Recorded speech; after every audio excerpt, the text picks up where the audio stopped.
Ya bang. Bang, tolong ni bang, buat macam baru balik. Boleh? Baru. Oh, polis. Polis Diraja Malaysia. Yalah.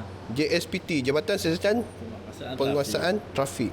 Oh, ni dah ada tu sikit Sekejap bang ini kita basuh je ni. Ni dah nampak baru, cuma kita nak tegakkan ni balik.